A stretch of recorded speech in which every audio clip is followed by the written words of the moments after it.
All right, back live tonight here in Focus, and thanks for staying on. Let's take you back now to one of our leading stories, which is the outcomes of the ANC's National Executive Committee meeting. The three-day event touched on numerous issues, including cases of members who appeared before the party's Integrity Commission. Political analyst Omry Makgoale joins us now for more. Dr. Omry, good to have you, and thank you very much for your time.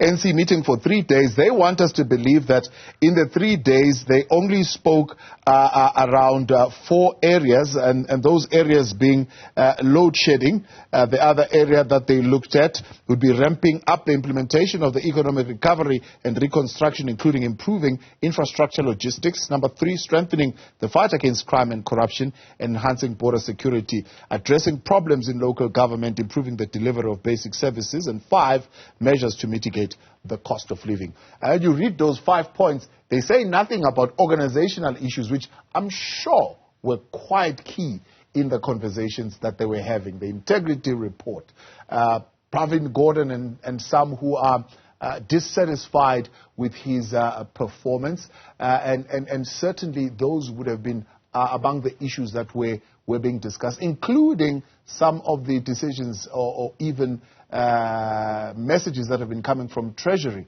and Enoch Gondogwana and the cutting of budgets. What do you think around the organization could have been pressing issues that were discussed? Well, look, Thabo, they could have discussed those issues, and maybe they decided not to put them into the public in the statements, the release statement out. But ultimately, those are problems that are inside the ANC, and ultimately they have to address them at one stage or another, because the issue of Pravin Gordhan and the state-owned enterprises, whether they are performing well under him or whether he is part of the problem, and ultimately it has to be discussed and faced on, because Eskom continues with load shedding. The trains are still not running properly. The logistics is still not okay. So PRASA is still not okay. So those are the key issues in terms of the economy. And you cannot run any modern economy without a railway line that is functioning properly, without electricity that is operating 24/7. So those are the issues, whether they tell us or they don't tell us. But those are the issues that have to be addressed, I would say. Yeah.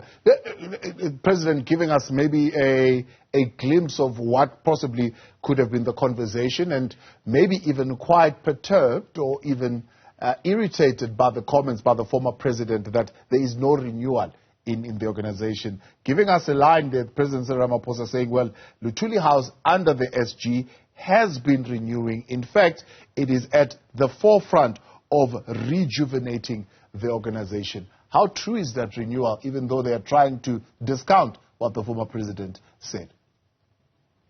Yeah, I would say, I agree with the former president on this one. There is no renewal up to now. There's nothing that has been done to renew the ANC. Everything remains the same as the past 3-4 years. Nothing new has been happening. Except the normal rhetoric, But in terms of renewal in the ANC, there's no renewal. We still elect the leaders in the same old way that we started electing like in 1990s, when we used the delegates to elect. And the ANC has been captured since those times by various families who've got money to bribe the delegates. So there's no renewal. And I think I must agree with the former president, Thabo Mbeki, that there is no renewal. And whether the current leadership is happy with those comments or not happy, it's another matter altogether. The reality is that there's no renewal, and there's no hope of renewing the ANC under the current conditions. So at the moment, there's no renewal, and I don't see any renewal. There's no evidence of any renewal anywhere. And but we hope that at least maybe they'll do something about issues such as Eskom and PRASA and Transnet. Right. To address the issues of the economy. I want to come to those issues and talk about that. The president saying in the statement, our country has turned a definite corner as far as load shedding is concerned, and the levels and the frequency of load shedding is expected to improve during the fourth quarter. This is due to the return of Kusile units, embedded generation by private household businesses, and demand management will be adding much needed capacity to the grid. The ANC seemingly patting itself in the back for ending load shedding. Do they have a reason to pat themselves in the back? No, we still have load shedding today, Tawa. We had, where I am, we had 2 hours of load shedding today. So we still have load shedding.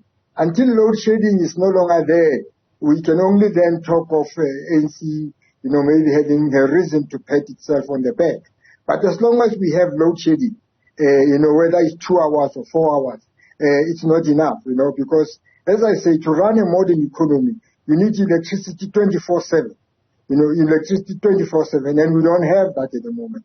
So they can flatter themselves as they wish to flatter themselves, but there's still load shedding, and Eskom is still far from addressing the issue of load shedding. So it is disappointing, but that's the reality. There's still load shedding. As I talk now, there's still load shedding. Yeah. Let's talk about the fiscal pressures. It's normally said that there is this contestation, others will call it a fight, within the ANC around those who say implement austerity measures and those who say relax austerity measures because this is what's killing the economy. The NEC decision that is encouraging government to continue with the implementation of structural reforms, in particular in the energy area, but also the NEC continuing to say be prudent in terms of spending. The NEC noting the revenue shortfalls and related rising in debt. So almost saying it's taking that Inokotongwana line. Would that be an indication of him having won in this particular meeting?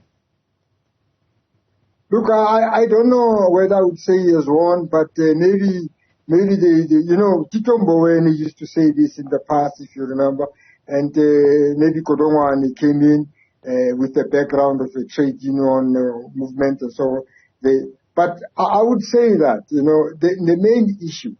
main issue is corruption. You can have all these best policies, but as long as you have leaders and director generals and board members of these institutions who are extremely corrupt, there's no amount of rhetoric about cutting costs or prudent management that will work when you have corrupt officials. And until these corrupt officials can be brought to book, can be arrested by the police, who of course are in poor shape, can be arrested, investigated, and those that and sent to prison for what they did. Until we have that, the corruption will continue. And this rhetoric of cutting costs or prudent what, it's just rhetoric, but it won't have teeth as long as you have officials who are extremely corrupt. We have to clean up the officials, and cleaning up the officials requires competent police service that will investigate things that have been done, such as in State Capture Commission. It investigates those things, people who are implicated to be arrested, removed from offices. But as long as you have those people in office, some of them as ministers, this is just rhetoric, and nothing will come out of it in my mind. Yeah. The other rhetoric that seems to be expressed, especially when it comes to President Cyril Ramaphosa, and every time he speaks about reforms, is that his only aim is to privatize. If you speak about Eskom unbundling, they say it's to privatize. If you speak about the concessions around Transnet, they say he just wants to privatize. He has come out once again to say we've been very clear to South Africans that port, rail and electricity infrastructure are strategic national assets and will remain in private ownership. So he's saying we are not privatizing. Do you think they'll believe him? Look, we might have to believe what he's saying, but the biggest problem is when these institutions are bankrupt and you don't have money to run them. When they are bankrupt, you don't have money to run them. And you'll end up going to these private individuals to ask for money because you don't have money to run them. Because why? Because the director generals or the board members, the management of these institutions have bankrupted them. So, and there's no money to run them. Then you'll end up going to this private institution to ask for money. And this is why they are thinking of partnership, Eskom partnership with the private businesses or Transnet in partnership with private. because there's no money. The money has been depleted, and the money has been depleted by the management and the board members of these institutions. The corruption, corruption all over the place. So, and I think that when you don't have money, then you are vulnerable to ask for help anyway, because you are bankrupt. It's like when you don't have money to pay for your bond, you end up begging everywhere. It's the same situation in this case. As long as we have corrupt officials, management running Eskom, Transnet, and all these institutions, the money will continue to disappear. And when the money disappears, these institutions will be bankrupt. And when they are bankrupt, ultimately, you have to go and ask for help somewhere, and they'll end up going to private sector to ask for help. So we'll see whether they won't privatize them. We don't know. But if they are bankrupt, there's no money, ultimately they'll go to this big business and say, please help. That's my thinking, at the moment. Yeah. ANC expressing dissatisfaction around the payment of grants. Is that just merely lip service once again? Well, look, there is problems in terms of payment of grants, but the biggest problem in that is that the officials, of this department that are actually taking those grant monies destined for the poor and so on, and they pay themselves various ways, and from there they are not arrested and they are not investigated. So when you have corruption inside the institutions, you can have, as I say, the best policies, but when the officials who are supposed to implement these policies are themselves corrupt, those policies just fall apart, and the people that are supposed to be benefiting from these grants suffer, because the officials took the money and gave to their friends and girlfriends and relatives, instead of actually giving the real beneficiaries of the institution or of the grants. Now, Dr. Omry, take your hat on as a broader political analyst and looking at the broader political situation in the country. We've just heard now the ousted Public Protector, Advocate Newzroom Makgoale, is joining the economic freedom fighters. Firstly, is that a surprise for you? Is that a good move for her or even for the party? Or is it something of no consequence? For me, I'm not surprised much because with the EFF, they don't have a consistent policy. Today they are so-and-so's friend, tomorrow they are so-and-so's enemy. So I'm not surprised. But I don't think she's going to have any big impact in there. Well, of course, she will get employment. She, as an MP, after EFF will get some votes. Maybe next year they'll get about 10 to 12% of the votes, according to my estimate. And she'll be one of the MPs, so she'll be employed.